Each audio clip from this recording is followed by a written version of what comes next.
నార్మల్గా hair fall ఎందుకు అవుతుంది? వైటమిన్ డి లెవెల్స్, వైటమిన్ బి12 లెవెల్స్, అలానే ఫోలిక్ యాసిడ్, ఈ మూడిట్లో మీకు ఏవైనా.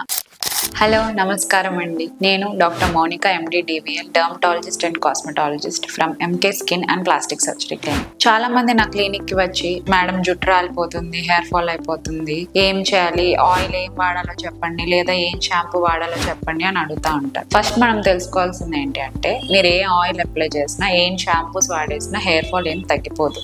ఆయిల్స్ కానీ షాంపూస్ కానీ మీ హెయిర్ ఫాల్ మీద ఎఫెక్ట్ ఏమీ ఉండదు. ఫస్ట్ హెయిర్ ఫాల్ ఎందుకు అవుతుందో తెలుసుకోవాలి. ఫస్ట్ స్ట్రెస్ అనేది ఎక్కువ అయిపోవడం వల్ల హెయిర్ ఫాల్ అనేది చాలా కామన్ గా ఈ డేస్ లో అవుతా ఉంటది. సెకండ్ థింగ్ ఏంటి అంటే, ఇది ఎక్కువ ఊడిపోతుంది అని స్ట్రెస్ తీసుకున్నా దానివల్ల హెయిర్ ఫాల్ ఎక్కువ అయిపోతుంది. హార్మోన్స్ వచ్చేసి థైరాయిడ్ హార్మోన్స్ అని, లేదా పోస్ట్ ప్రెగ్నెన్సీ హార్మోనల్ ఇంబ్యాలెన్సెస్ కానీ హెయిర్ ఫాల్ ఎక్కువ అయిపోతా ఉంటుంది. సో ఆ టెస్ట్లు కూడా మీరు చేసుకోవాలి. సో లాస్ట్ మెయిన్ కాజ్ ఏంటి అంటే ఆండ్రోజెనెటిక్ అలోపేషియా అంటారు. ఇదేంటి అంటే ఫ్రంట్ లైన్ ఖాళీ అయిపోతా ఉంటది. చాలా మంది అబ్బాయిలకి హెయిర్ లైన్ అనేది వెనక్కి వెళ్ళిపోతూ ఉంటది. అమ్మాయిల్లో వచ్చేసి మధ్య భాగం అనేది పల్చబడిపోతా ఉంటది. దీన్ని వంశపారంగా వచ్చిన హెయిర్ ఫాల్ అంటారు.